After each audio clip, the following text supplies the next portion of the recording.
So today's topic is about how to collect an application's output and save it as a log file. It's a very common task actually, especially for the long-running processes.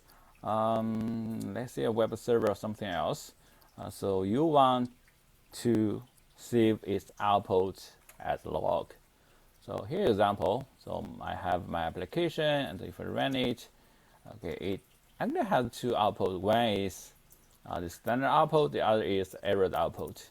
And those two different kinds of output actually are designated to different places, right?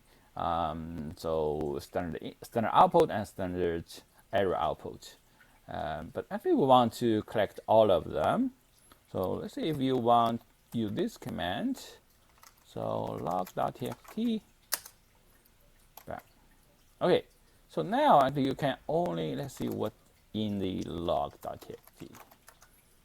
You will only have the standard output actually, because the error output is still pointing to the kind of the terminal here, not into the file. Then how can we collect both the error and the message to log file? Probably can try this one. Okay, and let's see, standard output to 1, and then redirect to the physical file. So now we have two IO redirections.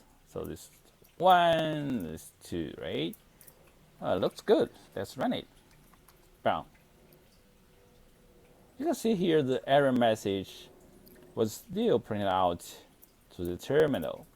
Let's double check if it's in the log file as well. Cat log.txt. Okay, actually no. So what's happening here? What's wrong with this command, right? Hey, so the reason is, so the order here is super important, because bash here the shell we are using.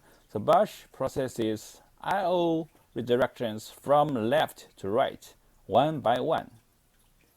In this case, so bash first processes this redirection, and then the standard error output will be redirected to the standard output. But this time, this 1 is still pointing to the terminal, right? So after the first IO redirection, so the standard output is still pointing to the terminal, right? And then the second one, for sure, you redirect the standard output to the physical file. So that's why we got the standard output in the log.txt file, right? Okay, so how to correct this mistake? Very simple, right? So just reorder our IO redirections here. So first, you redirect the output to this log file, and then redirect the standard error to standard output. Okay, so now run it again. Okay, and then we can say what's inside this log file. Okay, everything is here, right? Okay, so this is today's topic. Thank you for watching. See you next time.